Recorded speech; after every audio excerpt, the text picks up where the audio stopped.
Hello, everyone, and welcome to our Hospice Special Focus Program webinar today. My name is Melinda Gabori. I am CEO and co-founder of Healthcare Provider Solutions. For those of you who may not be intricately involved in our company or with our company, we want to welcome you to the call today and encourage you to check out the services that we provide and the website that we have, and our Alliance membership specifically includes the monthly webinars that we do dedicated to our Alliance members. So you might want to check that out. We are going to jump right into the presentation today, as we've only allotted an hour for this topic. Throughout the presentation today, I will be answering questions as they come up in the Q&A box. In your Zoom window, at the bottom of the Zoom window, you should see a Q&A box. Please use that Q&A box to ask questions. I will answer throughout, and we'll have a Q&A session at the end of the presentation today, where we will also have a polling question that we would like your feedback on. So we're going to begin today with a special focus program to also talk about the informal dispute resolution process that has now been implemented for hospice.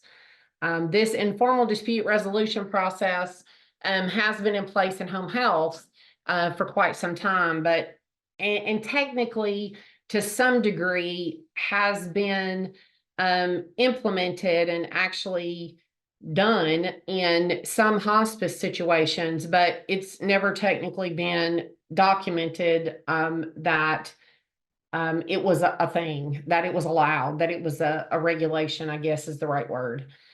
So now that has been formally approved and put into place, and they've done that because, as you're going to hear when we get into the details of the special focus program, that one of the biggest pieces of the calculation and you possibly being targeted for the special focus program includes condition level deficiencies. And so this informal dispute resolution is so that you are able to challenge or dispute is the correct word, any condition level deficiency findings that your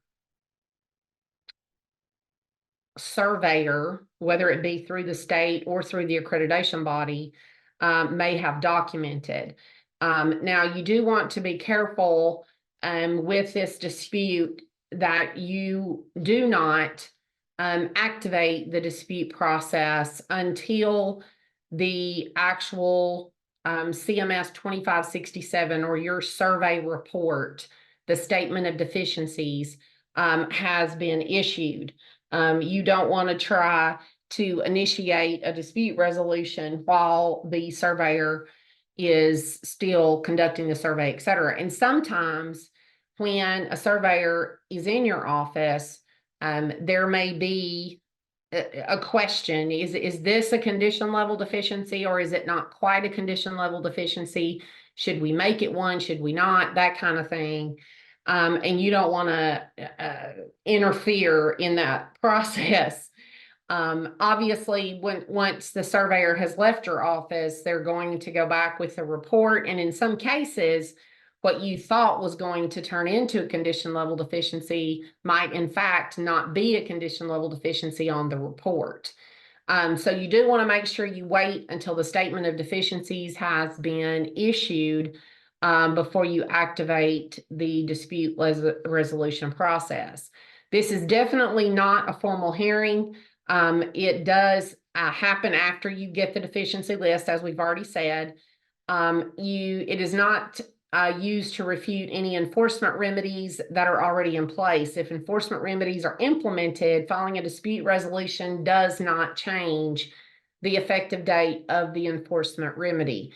So if any enforcement remedy has been put in place, this may or may not change that, but you're not disputing the enforcement remedy. You're refuting or disputing the actual condition level deficiency that is part of the report. As you're going to hear in the special focus program itself, the finalized condition level deficiencies are what it will be utilized in the calculation. So if they were to issue a condition level deficiency, but you file an informal dispute, and because of the informal dispute, they decide that it was not a condition level deficiency, they will update your 2567. And the 2567, the finalized one, is the one that would be utilized to calculate in the special focus program in the algorithm, as you will hear in a few minutes.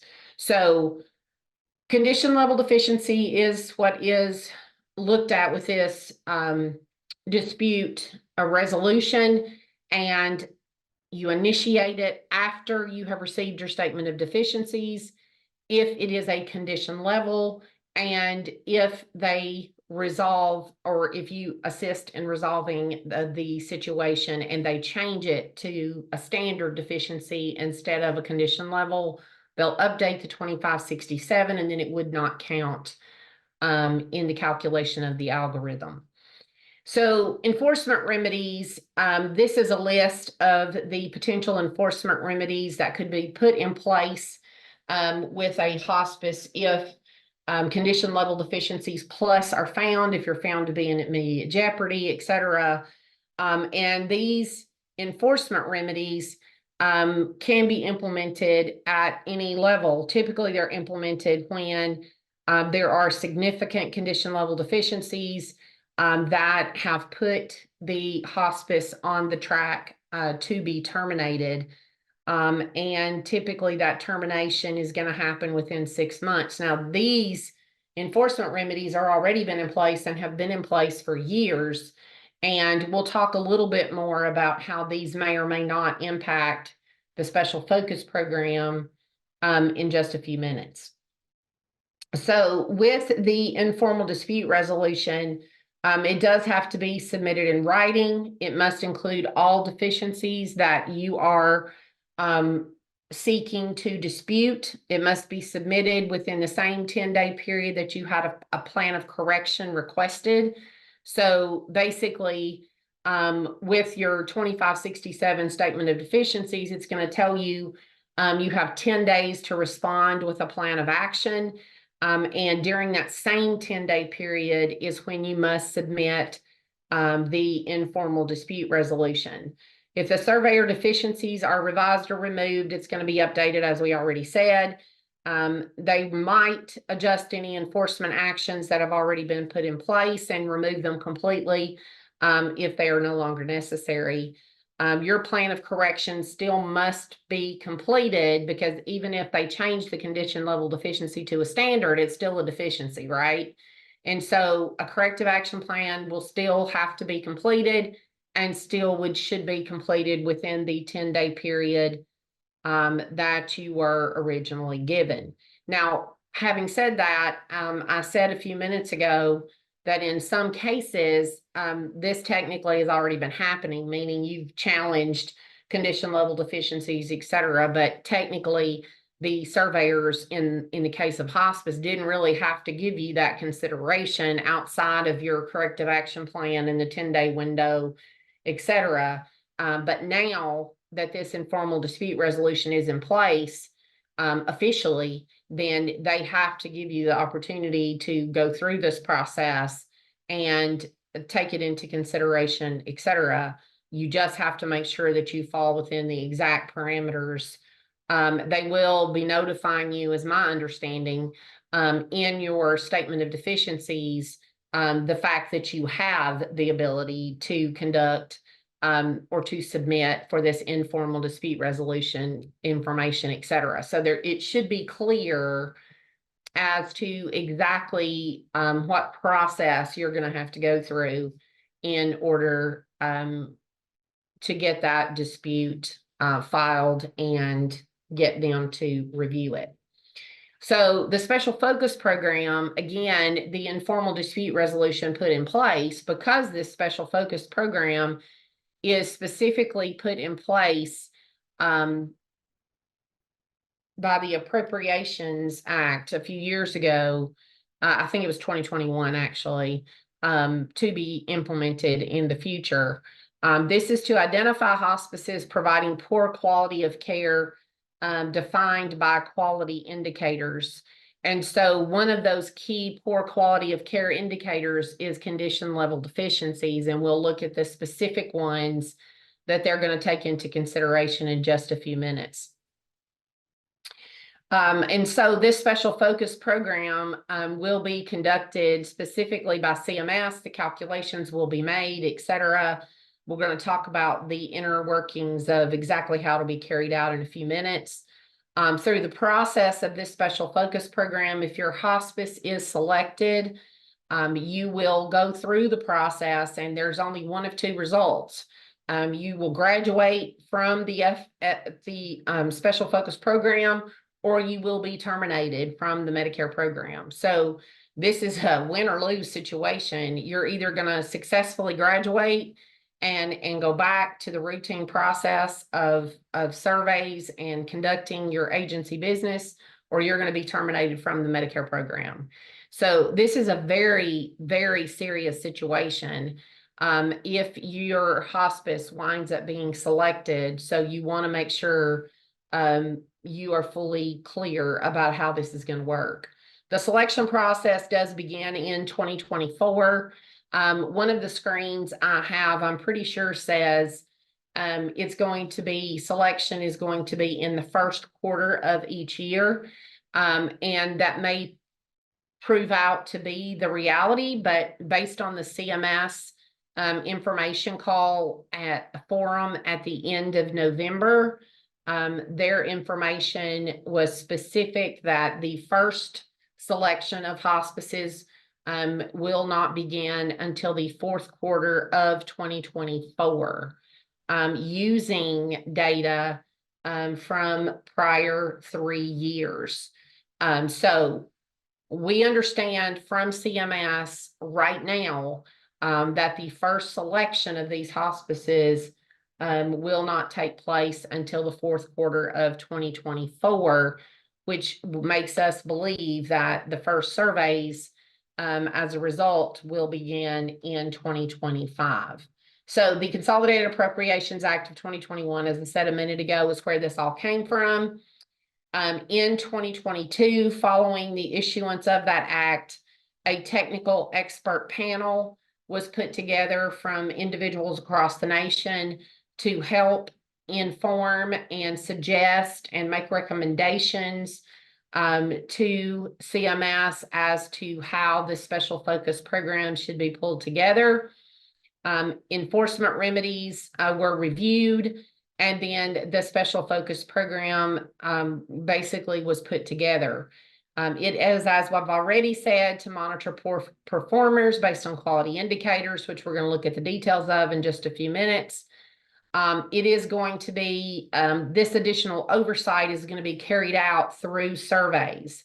So agencies typically go through the initial Medicare certification survey for your hospice, and then you are surveyed typically within 36 months. Sometimes there's a delay in that because of scheduling, and sometimes it's impacted by things like the public health emergency during 2020 and early 2021, et cetera. But for the most part, you should have a renewal survey every 36 months.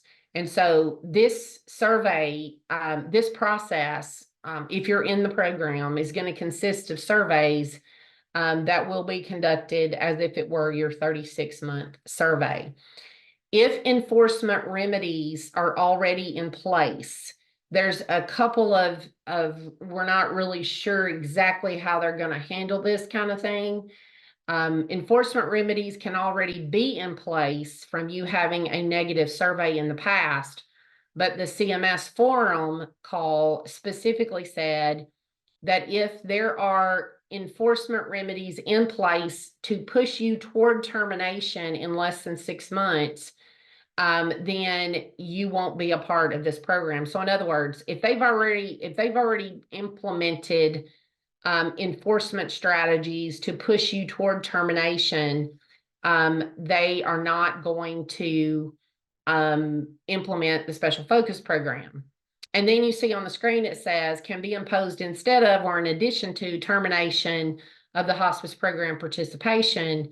In other words, there is still that thin gray line as to where they're going to draw the line between hospices that are already on the trajectory of being terminated based on past performance versus putting them into the special focus program. So if you're just on that line, if you already have enforcement remedies in place, we're not quite sure exactly where you're going to fall. So this special focus program is going to work in 18-month cycles. You will have a survey every 6 months. And so once you've been selected, your first survey, where our understanding is, will begin this 18-month cycle. And then you'll have one at 6 months, 12 months, and then the final at the 18 months. The state agencies conducting these surveys will be the state survey offices. It will not be the accreditation bodies. Now, from the CMS forum at the end of November, they said that CMS is looking into third-party contracting this special focus program, and have stated that that was specifically recommended by the TEP, the technical expert panel. And so I can see both sides of the situation. In a case where an agent's a hospice is accredited by CHAP or ACHC or one of those, I could understand them using the state survey office. But what if you're in a situation where your hospice was certified by the state survey office? Then having them come back and do it may be a conflict. I mean, they did it the first time kind of thing, you know what I mean? So they're looking into the possibility of hiring third-party contractors to conduct these surveys instead of using the state survey office, but they definitely will not be using the accreditation bodies. So CHAP, JCO, ACHC, any of those that do accreditation will not be surveys. Someone has asked the question, the hospice will be notified if they've been selected before the surveys begin. Our understanding is yes, you will be. Not only will you be notified, but the top 10% of providers, which is the selection category of providers, and I'll explain what that means in a minute, but the whole 10% of scores that are in the bucket to be selected from are going to be publicly reported. So not only will you be notified, but the nation's going to be notified that you were in the top 10% of poor performers. And that will be publicly posted on the website. Okay. The selection process is going to basically be every single hospice in the nation will be eligible to participate as long as you have filed at least one claim for payment in the last 12 months. And you have at least data for one indicator in the algorithm. And I'm going to show you what is contained in the algorithm in just a few minutes. You also obviously must operate an agency, a hospice within the United States or U.S. territories.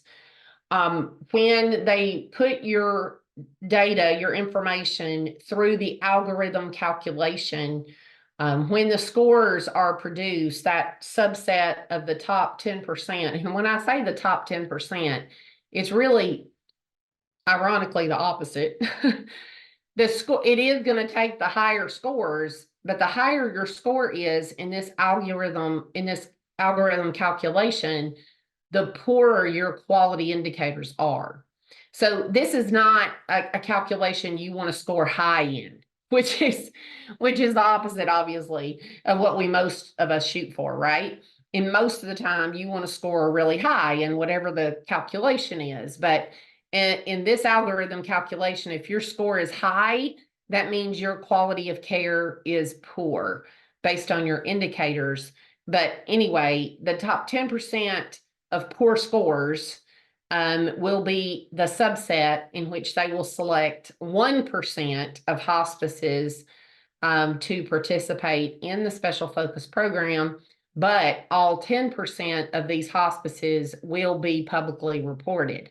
When CMS was asked in their forum in November as to why they were going to publish all 10%, even though they weren't going to audit all 10%, CMS's response was they felt it necessary for the public to know the hospices that had poor quality of care indicators when making a decision about the hospice they'll select. So even if you don't get selected for the actual program and have to have the surveys, et cetera, if you're in that top 10 percentile of scores, it's going to be publicly reported that you have poor quality care indicators. So this algorithm is made up of survey items as well as claims data and the CAHPS hospice survey data. The hospice survey data is going to include the quality of care condition level deficiencies, and I'm going to show you the list of the specific ones in just a minute. In addition to that, any substantiated complaints. Obviously, we can have complaints filed against us, but are they substantiated? In other words, we could have an employee that we fire because they won't come to work and they turn us in and say bad things about us, yet the surveyors come and there is no substance to their complaint. So if the complaint is not substantiated, the complaint will not count. But substantiated complaints do go into the calculation. The hospice care index, which I'll show you a detail of in a few minutes, is the new care index that is calculated from data on your claims. There are specifically 10 indicators from your claims data that go into the hospice care index. And then the CAHPS hospice survey, these 4 specific outcome measures and questions are the ones that are utilized. And there's a little more about that as we go. So someone is asking the question about small agencies and the fact that they're exempt from CAHPS, and I'm going to talk you through that in just a few minutes. This question, if your hospice has not met the requirements for CAHPS, will your chances of selection increase, or is this taken into consideration? Again, we're going to talk about the CAHPS situation in a few minutes, but the reality is, in short, whether you're exempt from the HHCAHPS participation or you don't have enough returned to make the calculation, then you're in the second calculation. There's a completely separate calculation of the algorithm if the hospice CAHPS hospice survey data is not available for those providers. And I'll show you that in just a few minutes. So the survey is going to include, again, the quality of life condition level deficiencies, which only focus on 11 specific parts of the condition of participation. I'll show you those in a moment. The survey states non-compliant with the condition level deficiency and typically requires a follow-up survey. So that's how you know you have a condition level deficiency. There's not many hospices I've ever met that if they got a report that said they had a condition level deficiency, that they would question whether it was a condition level or a standard. You're going to know that it's a condition level deficiency. Compliance with substantiated allegations from the last 3 consecutive years. So they're looking at the past 3 consecutive years to put the substantiated complaints in the same time bucket with the condition level deficiency surveys. And then the quality reporting program is looking at both the hospice care index and the hospice survey data. So these are the 11 conditions of participation that will be included. If you were to get a condition level deficiency for a condition of participation that is not on this list, it will not be counted in the algorithm calculation. Only if the condition level deficiency was specific to one of these 11 conditions will the condition level deficiency count in the algorithm. Okay, so these are all quality of life indicators. There are many more conditions of participation, as you well know. These are the only 11 that will be considered in calculating the algorithm. The CAPS hospice survey data is totally frustrating. They are putting a huge emphasis on this CAPS hospice survey data in the calculation of this algorithm. Frustrating because the questionnaire itself, the survey itself, is overwhelming. It's way too long. It's contradictory in some points. But what even maddens me even more is the reality that these last two elements on the screen, the willingness to recommend the hospice and the overall rating of the hospice, are just ridiculous. The overall rating of the hospice, not so much, but the willingness to recommend a hospice, most of you know that have had any direct dealings with this survey data at all, know that we see surveys all the time where patients give you a 10, basically say you're a rock star, and then turn around and say they're unwilling to recommend you. It just absolutely makes no sense and is a complete disconnect. Yet not only do they refuse to take the willingness to recommend question off the questionnaire, they include it in things like this. That's going to be extremely impactful in this special focus program, as you're going to see in the calculation in a few minutes. What you also need to hear is the willingness to recommend and the overall rating. They at least have done this, and that is they're giving them half impact. So a 0.5 impact in the detail of the calculation, where the help for pain and symptoms and getting timely help are both a full 1 impact. The other two are only a half a point impact in the calculation. So at least willingness to recommend is not a full point in the background calculation. It only gets 50% of the impact. Their comment about that was that those two are very closely related and tied. And so the two together make up the one piece or one element of the calculation. They are using the single score for each hospice, using the weighted sum of bottom box scores. Any of you that are detail involved in the hospice quality reporting program and your star ratings, et cetera, that are posted on the Care Compare site know that they use the top box scores in calculating those star ratings and outcomes, et cetera, where this calculation is going to use the bottom box scores. So basically the lower scores. So this screen is regarding the Hospice Care Index. As I've already stated, a couple of years ago, they started the Hospice Care Index. It's already being publicly reported on the Care Compare site. Each and every one of these elements is specifically data that is extracted from your claims data. And so there's nothing you can do in HIS, or there's nothing related to the survey. This is all completely related to exactly what is transmitted on your claims that are sent in for payment. Each one of these elements is scored individually to give you an overall total score. Now, the CMS forum in November specifically stated that the average score, a hospice care index score, is like 9+, where the maximum is 10.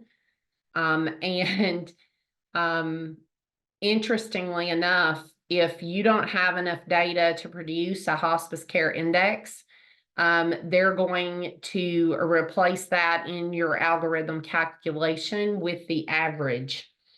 I thought that was just crazy, but that's what they're going to do.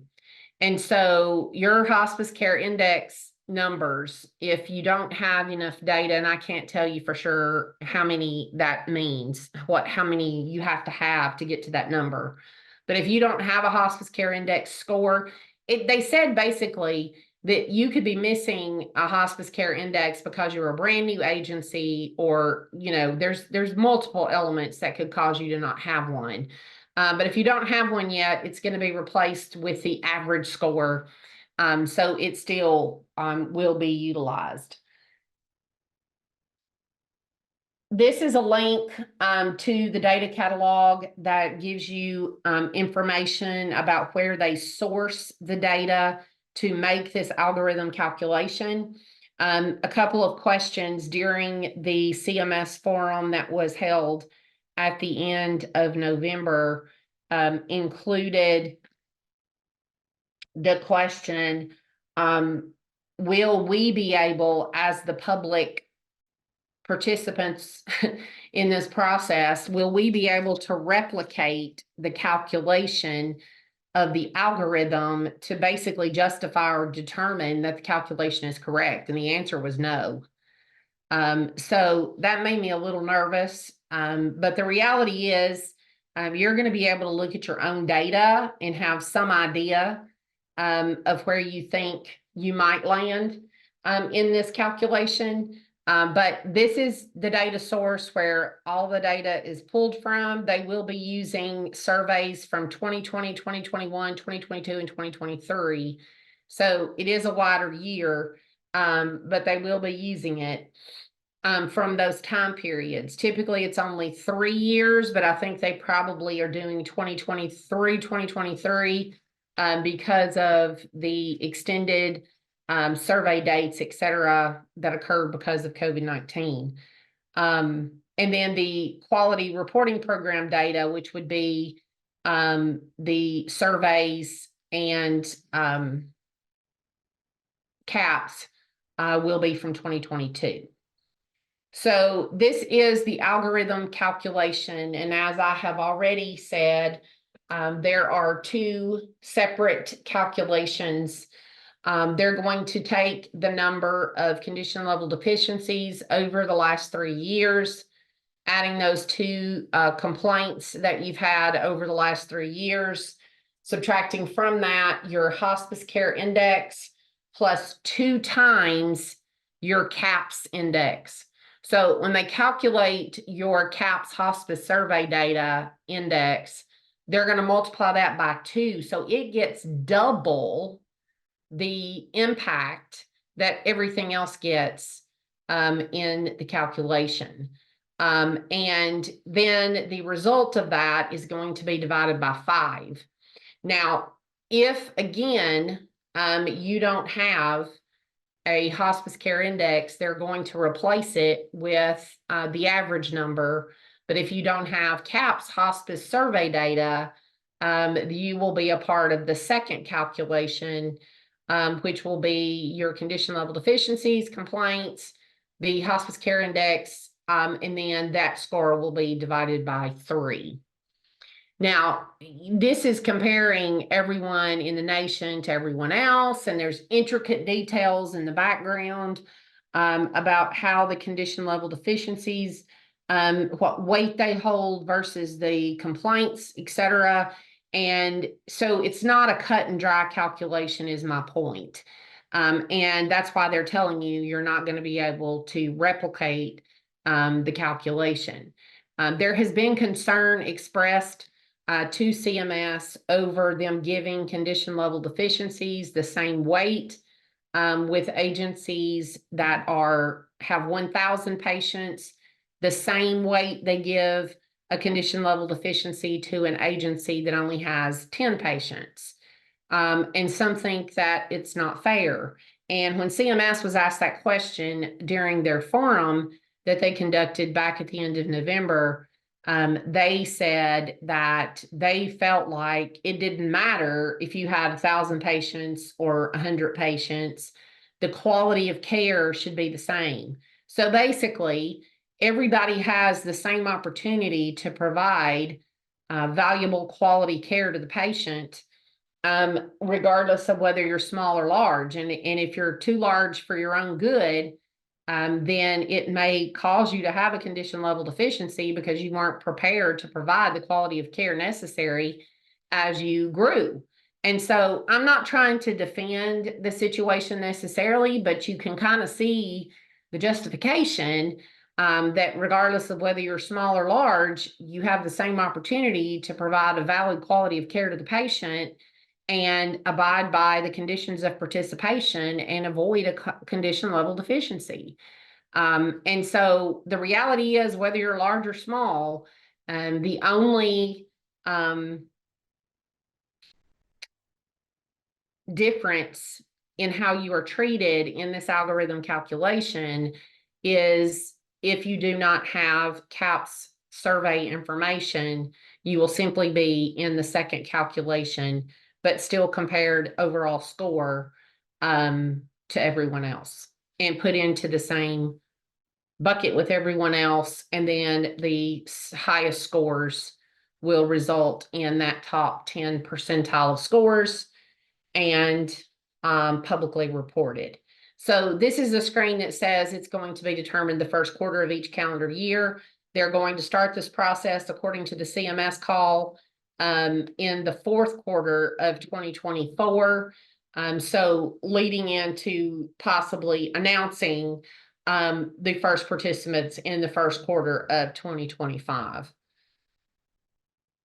The 10% are going to be the highest scores, that we've already said. The hospice is selected from the 10% will be determined by CMS. There is some thought, they have not strictly confirmed this yet, but there is thought to the effect that they will select the highest scores, period. They kept mentioning the fact that if you were already in the process of being terminated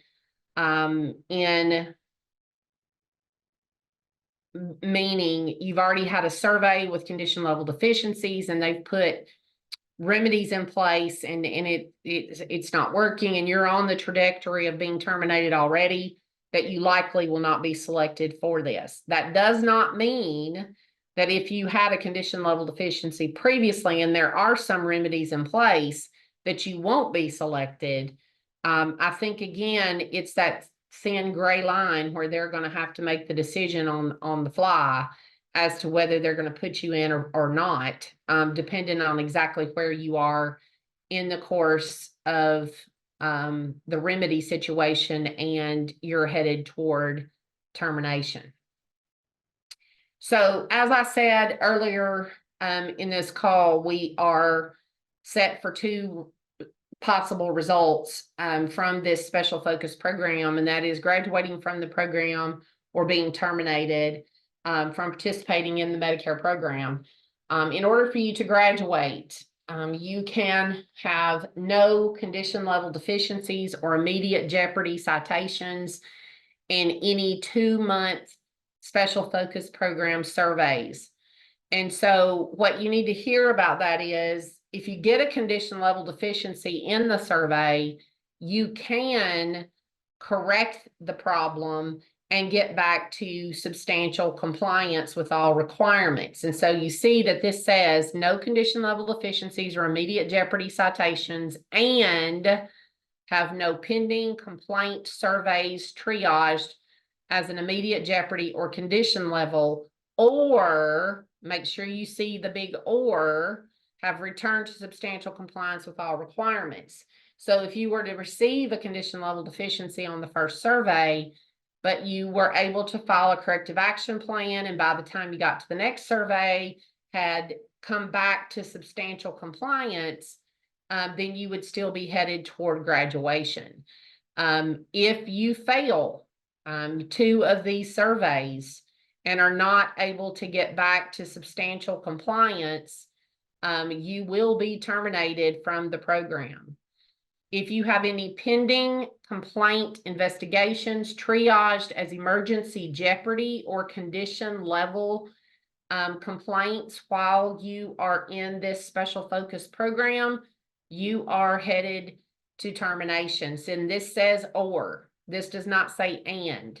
So you fail these surveys with condition level deficiencies that does not bring you back to substantial compliance, or you have pending complaint investigations triaged as immediate jeopardy or condition level complaints during that time period. So that's an or, that's not an and.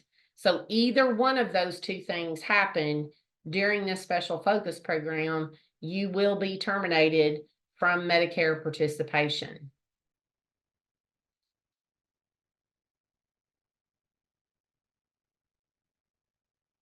This next screen talks about the website that they are putting together currently that will publicly display the 10% subset of hospices in the calculation. So just one more time for clarification, when they make the algorithm calculation of all hospices that have the criteria to be in the calculation, the highest scores are the poorest performers, and that top 10% subset of scores will be publicly reported on this website. They will then also publicly list the hospices that have been selected for the special focus program. And when they are listed as being selected, their status will also be listed. Level 1 will mean that you are currently in progress of going through this special focus program. Level 2 will mean that you have completed it successfully or graduated from the special focus program. And then 3 means you have been terminated from the Medicare program. So you will be publicly reported, and agencies are getting really, hospices have been pretty upset about the fact that even if they're in the top 10% and their score just barely pushed them into that top 10%, it's going to be publicly reported on this website, even though they are not selected to participate. I've given you the link at the bottom of the screen that will take you to more detail about the Hospice Special Focus Program. On that link or on that specific page, you can get the PowerPoint presentation from CMS from their forum in November, a transcript of that call, which includes the Q&As that I have referred to today.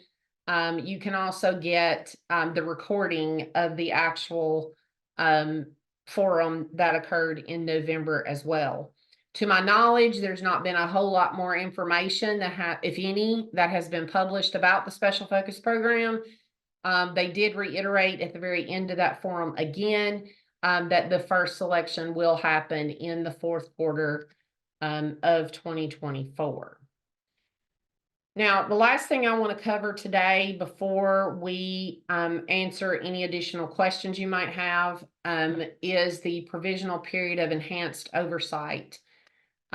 This is growing, and some hospices didn't realize it was a deal outside of the specific states that it was initiated in back in July of last year. So Texas, California, Arizona, I don't remember the specific states. I think there were 5 that this was implemented in July of last year, immediate implementation, but it is now across the board. So this was finalized in the home health final rule.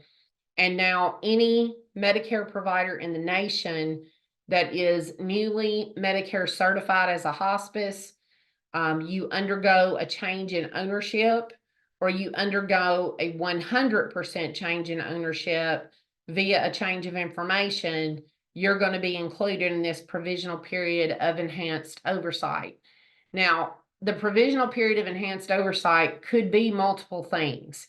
It could be as much as a 100% ADR review of your charts prior to paying the claim. But what we have typically seen is a targeted probe and educate initiated. So this just recently happened with a hospice that contacted us where they had sold the hospice and the new owners were in targeted probe and educate. And so basically in targeted probe and educate, they select a sample of 20 to 40 claims. Those are selected at the point of billing. And then they go through the ADR medical review process, and then it's determined whether they're going to be paid or not.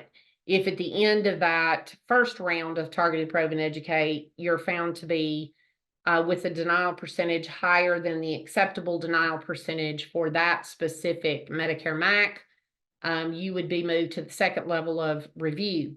Now, under this provisional period of enhanced oversight, it could mean that if you fail the first round of TPE, they put you on a full ADR review before paying any claim.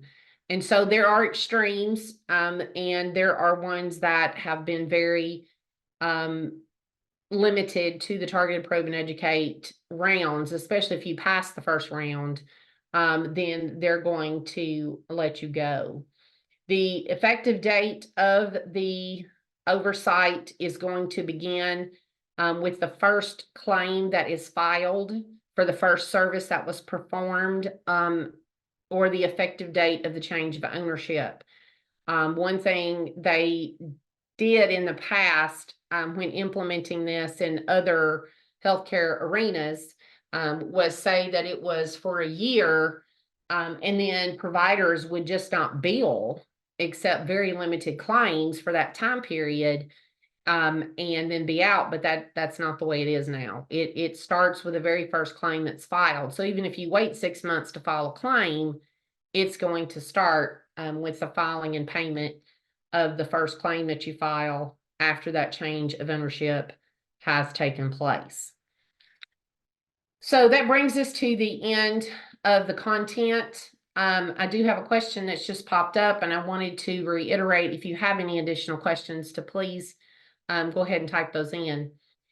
Question is, to clarify regarding termination, pending complaint investigations for immediate jeopardy or condition level deficiencies that have not been substantiated will result in termination.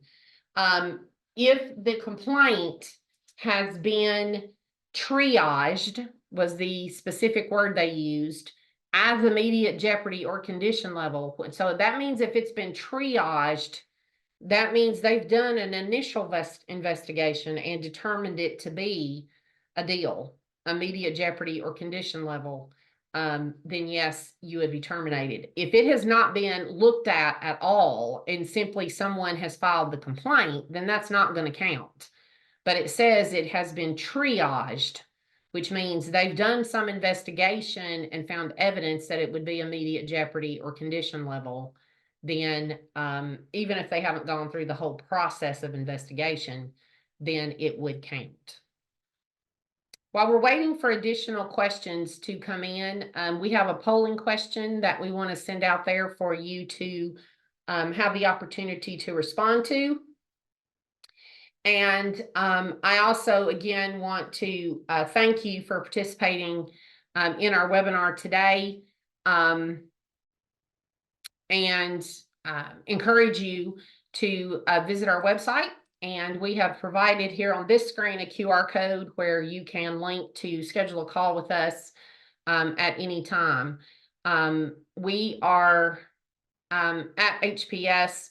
For those of you who are not familiar with our services, we have a staff of CHAP certified consultants that conduct surveys routinely specific to home health and hospice, and we would be thrilled to assist you in preparing for your next survey, or to even help in evaluating your current organization situation to determine if we feel like you're at risk for being part of the special focus program. So don't hesitate to let us know if we can help in any way. I do not see any additional questions coming up in the queue, and I don't see that the poll is continuing to move either. So we're going to go ahead and give you back a few minutes of your day.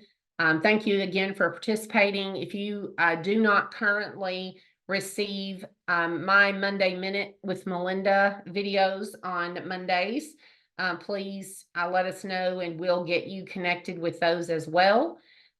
Thank you all for taking care of patients and continuing to do so regardless of the situation. Have a great day and let us know if we can help.